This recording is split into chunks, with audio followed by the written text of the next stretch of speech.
A pistol competitor named Dan Smith was using that gun on the day of the competition, and he was firing on this outdoor range just behind the airgun building. But Smith told police he couldn't have fired the fatal shot. He felt that all his shots had made the target, that there were no errant rounds. But something just didn't add up to Butch Cooley. He spent his entire life around guns and won awards for marksmanship and gun safety. He knew shooting ranges are supposed to be safe. Accidents aren't supposed to happen. It just didn't make sense. Police were satisfied that Trey Cooley's death was an accident. The ballistics report said the fatal bullet came from a gun fired from an outdoor range during the competition. But how? The owner of the gun said he didn't miss a shot, and the range was designed to contain any errant bullet. First, there's a barrier between the airgun building and the firing range. It's called a berm. It's a small mountain of dirt, about 12 feet high. The berm sits right behind the targets in the event a shooter misses either to the left or right. Directly above the targets are a series of wooden planks fastened end to end and side by side. These are called baffles and are designed to catch bullets fired a little high of the target before they leave the range. Then there are two additional sets of baffles, one just a few yards in front of the firing line and another called an eyebrow directly over the firing line. Ken Buster is a safety management consultant with years of experience as a shooter and with a special expertise in firing ranges. Between the eyebrow, the baffles, and the height of the berm, the vast majority of any stray bullet would be stopped.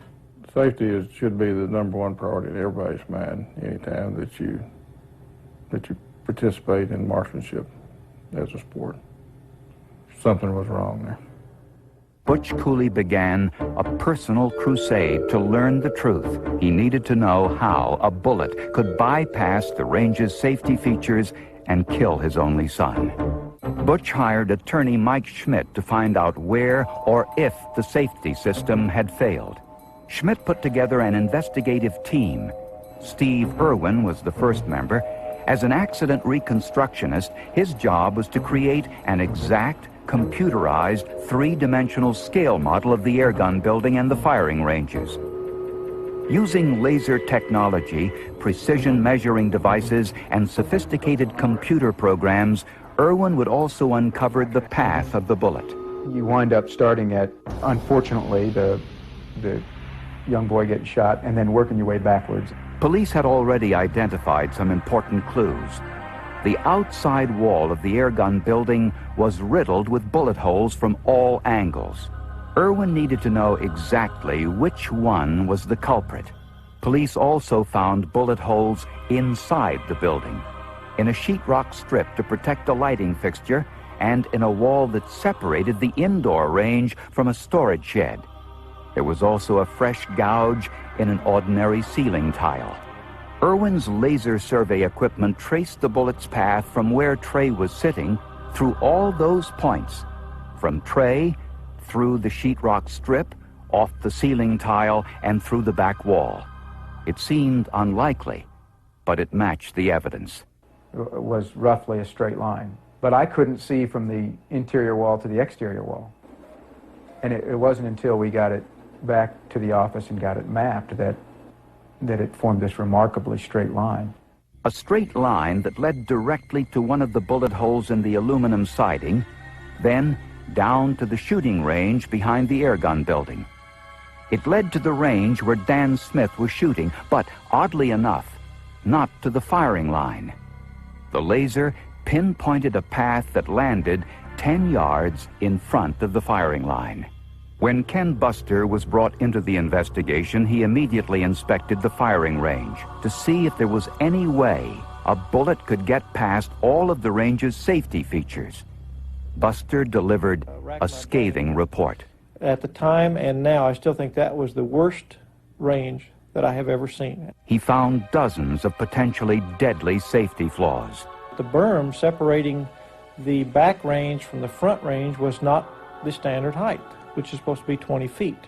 The berm behind the airgun building was only 12 feet high. The baffles were far below standard. The wooden planks should have had a steel or concrete backing. And look closely at the planks themselves. They had separated, leaving big gaps. A bullet could easily pass through. In this case, the baffle might well has not have been there and served no purpose at all. And Buster was appalled by the bullet holes in the back of the building. Several of these holes had been plugged. That means to me, as a safety person, as a range person, as a longtime shooter, that they knew that bullets were getting out of that range, and they accepted that fact and continued to shoot. The laser analysis projected the bullet path to the middle of the outdoor range, well in front of the firing line. How could this be? It was due to a monumental blunder. During the competition, shooters were required to fire from several distances. First, from the firing line at 25 yards. Then they moved forward to 20 yards. And finally, to 15 yards. The laser study showed that the fatal bullet was fired from the 15-yard line. The architectural model shows the problem clearly. By firing from the 15-yard line, shooters had to move in front of the eyebrow and the first set of protective baffles. And Irwin's computer also showed another frightening reality. From the 15-yard line, you could see the back of the airgun building. If you can see it, you can shoot it. And any projectile that might leave the range in that area was going to hit that building. The laser showed the bullet flew under the last baffle, over the berm, and into the building. It involved a bizarre trajectory. It meant that the shooter missed the target high and to the left by more than 5 feet, a terrible miss. How could a trained marksman miss a target by that much from only 15 yards away? Part of that answer was found in the gun itself. Close examination revealed it had been modified. It's like taking a standard car, making a hot rod.